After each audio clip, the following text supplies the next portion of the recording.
Did you read any books? No. She didn't read any books for January. No? You don't want to say hi? I'm almost done. This is the last book. She doesn't care. Hi everyone, welcome back to my channel. For those of you that are new here, my name is Rochelle.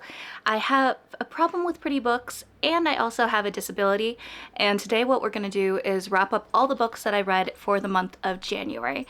So for the month of January, I read a total of 7 books, not including some of the Kindle books that I read. That totaled out to 2,434 pages, which is really exciting to go and look at. One of my favorite things to look at the end of every month is Storygraph. Storygraph usually has this great way of going and graphing out a lot of the different results and statistics for some of your books, and I'm personally not someone that's really great with numbers, so using that app makes it so much easier to go and break everything down. Now, looking at some of the other stats for the books that I read, it seems like a lot of the books tended to be on the adventurous side, also very mysterious, and of course dark. I really enjoy reading books that are more on the horror or thriller side. It's just more fun for me. I like to figure out what's going on along with the main characters, so it's just a little bit more on the exciting side for me. Looking at my average rating for books, it looks like my rating was 3.75. So if that doesn't kind of set the mood for how my reading month went, I guess we'll have to go through the books for you to get a better idea of it. All right, so starting off with our lowest rated book, this one I rated 3.0 stars, and this is Brown Girl in the Ring by Nalo Hopkinson. I was really excited about this one because it seemed like a dystopian Caribbean folklore book. So with this one, I was really interested in it, especially after going and reading some of the first few sentences in the book. So it says, "The rich and privileged have fled the city, barricaded it behind roadblocks, and left it to crumble. The inner city has had to rediscover old ways, farming, barter, herb lore. But now the moneyed need a harvest of bodies, and so they prey upon the helpless of the streets." So as you can see with those first few sentences in the book, it really sounded interesting and was very intriguing. And I think I've mentioned this before, where when I'm needing to kind of escape, I tend to like to escape in dystopian books for some reason. And so this one felt like a perfect pick, something that was right up my alley, and unfortunately fell very short for me. This book was on the shorter side with a little under 300 pages in it, and it took so long for me to get interested and invested in the story. I don't know if it's because of the main character and how difficult it was to really root for her. She was a single breastfeeding mom, and so that kind of added a little bit of some extra interest into the story, because that's not something that's usually common with a main character in a story.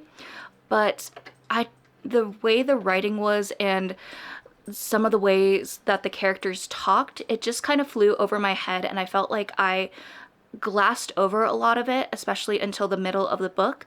I think some things that would have really improved this for me was more of a translation, because the way the author wrote, it kind of felt like she thought you understood what a lot of the terminology meant, and for me, I didn't. So it just kind of felt like I wasn't getting a full comprehension of the story, which was very frustrating. So this one, like I said, is rated 3 stars. I actually feel like I will end up unhauling this book. It didn't hit as much as I would have liked it to, and so there's probably someone else out there that would enjoy this book more than I did. So I will be unhauling it, and maybe in the future putting it in a free little library. It honestly depends how many books I do end up unhauling again from my library. It's not something I do often, so we shall see, but this is going to be in my unhaul pile. Then the next one that I finished was The Empress, and this is Towerfall book number 1 by Kristin. I actually had this one as an ARC, and so I was really excited for it because I grew up reading a lot of books by Kristin and PC Cast, one of the popular ones being the House of Night series, and I've always really liked how in their stories they always write about empowering women and just remembering how strong you are and things like that, which are very appealing and very needed. And so I was excited for this one. It had a little bit of a romance. The main character, she's not as confident. She bombed a very important presentation at her job, and she's just wondering if anything can go and improve. And then suddenly it turns out the person she thought she was in a relationship with is cheating on her. Suddenly she's brought back into this other world and learns that she's someone very important that can make the difference on saving this world or letting it crumble into ruin. And the guy that she is with is someone she's not quite sure if he's kidnapped her or what's going on, what are his intentions. And it kind of turns into this whole enemies to lovers bit. There is a little bit of spice in it, but the spice wasn't too overwhelming per se. But yeah, I kind of had a fun little time reading it, and that's why I rated it at 3.5 stars. I am interested to see how the rest of the series goes and how my thoughts are moving on into the story, but I did enjoy it. I thought it was fun, and like I said, I do really like how the author goes and has ways of going and reminding how strong you are as a woman when some people in the world just want to go and crush you down and take away that power from you. Then I also read another arc, which was Needy Little Things by Channelle Desamours. And I rated this one 3.5 stars as well. Our main character has this kind of gift where she hears the things that someone desperately needs. And so she usually carries around this bag with her that she has nicknamed Santa Bag. And it has a bunch of random things, a pencil, a taser, maybe a toothpick, just different things like that. And she'll go around going and handing these out to people depending on what she's hearing they need most. And she doesn't know what these items will be used for. It might be something as simple as a hat that goes and catches bird droppings. And if that person didn't have that hat, it would have messed up their entire outfit. So just little things like that. Well, there's a little bit of a mystery as well in the story where this girl's best friend ended up going and disappearing, and she suddenly goes to a concert with her group of friends, her new group of friends, years later, and their other friend disappears. But the thing is, when it comes to people disappearing, people that are white tend to get more media coverage than someone that is black. And so it kind of focused on a lot of the differences, especially with various ethnicities and how well the media coverage happens for those people. And so it was a very interesting thing to go and take a look at. And I did like the story. I thought it was good, but I feel like kind of towards the end, there was a lot of buildup in the story, and then everything towards the end just kind of rushed and went a lot quicker than I had expected.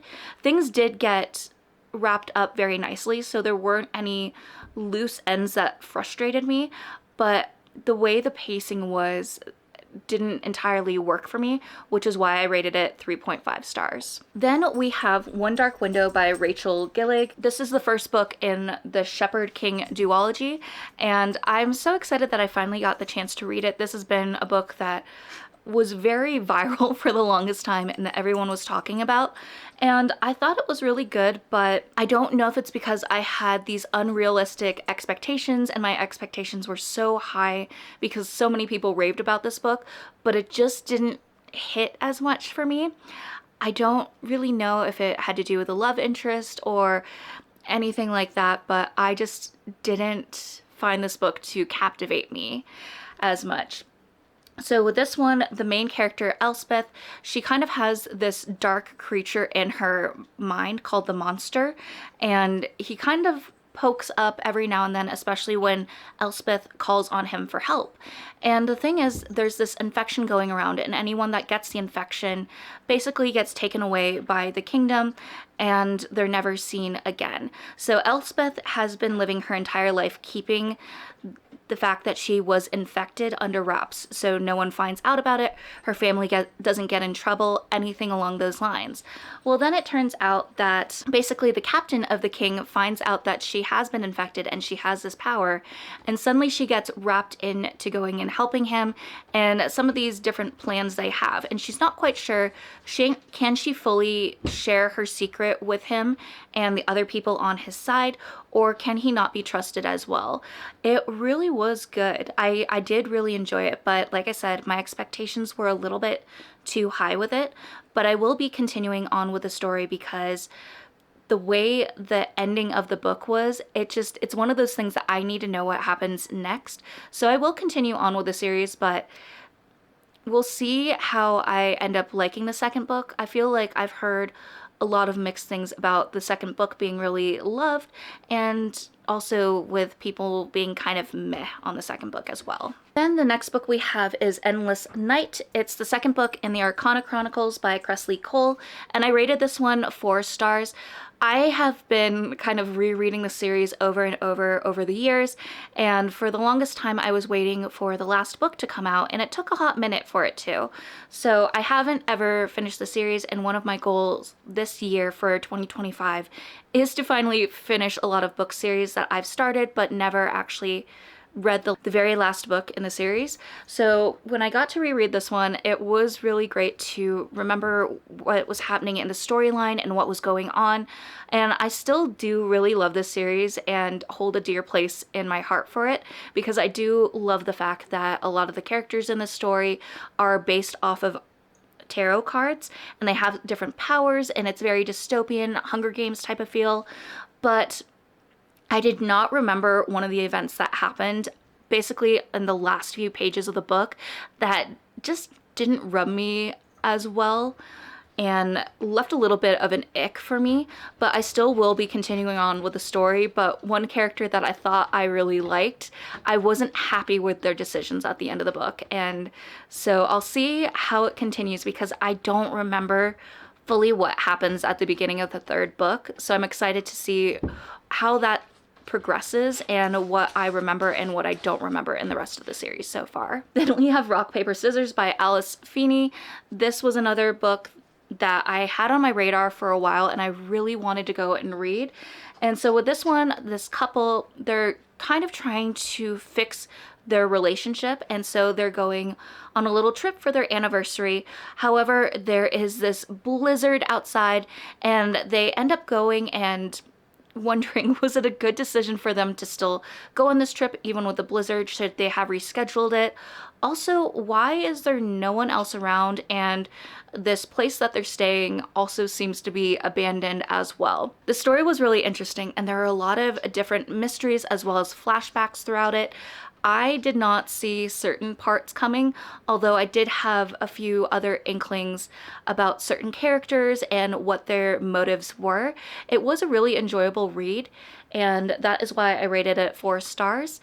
I maybe will go and revisit this book in the future, because I feel like with this, there might be the chance that each time you reread it, you discover something new. And that's always fun for me, to go and discover something that I might not have noticed during the original time that I read it. Then I have The Grace Year by Kim Liggett. And I originally rated this one 4.5 stars. But I think I might have to bump it up to either 4.75. I don't think it's entirely a 5-star read for me, but it's really, really close. This book is amazing, and I feel like not enough people talk about it. It is so good, very dark, and has a lot of oof moments, I guess you could say. If you're a fan of The Handmaid's Tale, this might be a really good book for you to read as well. So with this one, girls that hit the age of 16 are in their grace year and are sent away, because basically the people of the town believe that when a girl hits the age of 16, she has this magic that will basically convince a man to cheat on his wife and convince people in the town to commit crimes and do all these things. So they will get sent away from their town, and no one really knows what happens during a girl's grace year when they get sent away. But when they come back, they're malnourished. They might be missing an eye or a finger, and no one knows what happens because it is against the law to talk about what happens during a girl's grace year. So there's all these unknown factors and fear surrounding this. And our main character has kind of been going about life trying to do as little as she can to draw attention, because another thing that is really important is for a guy, one of the men in the town, to claim you as their wife and give you this veil before you're sent away during your grace year.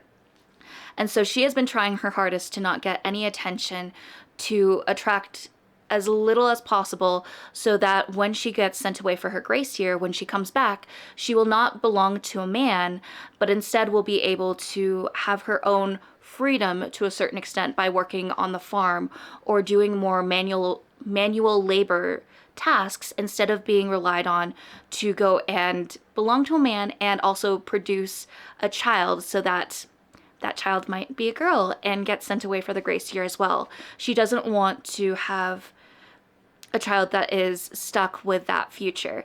And so this book was really good. You kind of wonder, do these girls actually have magic, or is it something that's a figment of their imagination? What is this magic? What can it do? What are these powers that the girls are given? So there's a lot of really interesting pieces in this book. I felt that I found so many amazing quotes that I'm actually going to have to go and write down in my reading journal.